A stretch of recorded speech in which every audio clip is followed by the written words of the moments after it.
Hello बच्चों, let's read the question. The question says that when salt of the weak acid at the weak base is dissolved in a water at 25 degrees Celsius, the pH of the resulting solution will be.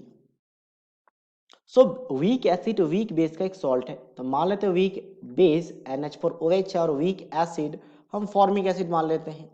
तो इसका salt कैसा होगा? तो इसकी salt की बात करें तो ये हो जाएगा आपके पास ammonium nitrate, sorry ammonium format.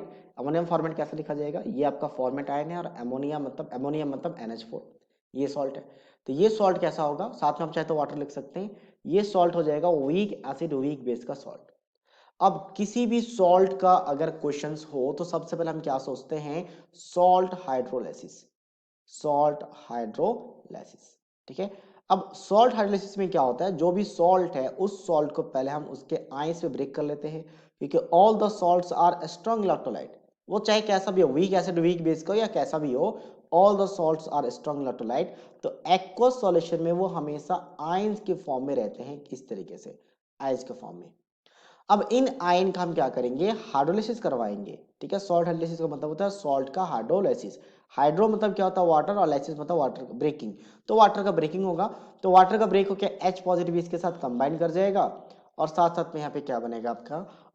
OH negative ion. Same ऐसे ही NH4 पॉजिटिव का भी हाइड्रोलाइसिस होगा, तो इनका भी हाइड्रोलाइसिस करवाएंगे, ठीक है. हाइड्रोलाइसिस करवाने पे यहाँ पे क्या बनेगा? NH4OH और साथ साथ में OH negative ion, sorry H positive ion. अब यहाँ पे H पॉजिटिव आयन होगा. तो बेसिकली हमें पूछा क्या है? हमें पूछा पीएच. तो पीएच के लिए हमें थोड़ा सा यहाँ पे ये पता करना पड़ेगा कि आपका सॉल्यूशन एसिडिक है या बेसिक है. तो ये पता करना पड़ेगा. तो इसके लिए हम इसका हाइड्रोलाइसिस करवाते हैं.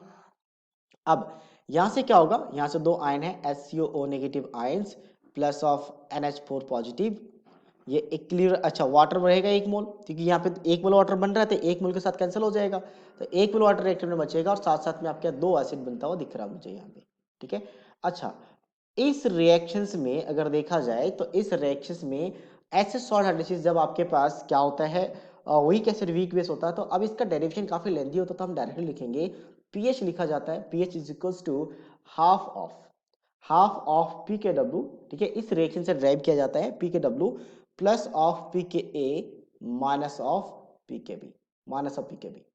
अब इसको ध्यान से देखा जाए तो पी के डब्ल्यू का वैल्यू होता है 14 एट 25 डिग्री सेल्सियस. तो 14 का हाफ कितना हो जाएगा? 7 प्लस ऑफ हाफ बचेगा, हाफ इनके साथ मल्टीप्लाई कर लेते हैं, पी के ए माइनस ऑफ पी के बी. तो अब यहाँ पे श्योर ये पता चल रहा है कि आपका जो पीएच वो डिपेंड किस पे करेगा? के ए और के बी की वैल्यू पे. के बी वैल्यू अगर दोनों इक्वल आ जाए तो ये आपका सॉल्यूशन कैसा होगा? न्यूट्रल. अगर के वैल्यू ज्यादा हो जाए के बी से तो के वैल्यू ज्यादा हो जाएगा, सॉरी पी के वैल्यू बात कर लेते हैं. पी के वैल्यू अगर ज्यादा हो जाए तो उस केस में क्या हो जाएगा? Solution basic. और पी के बी ज्यादा हो जाए तो एसिडिक बन जाएगा.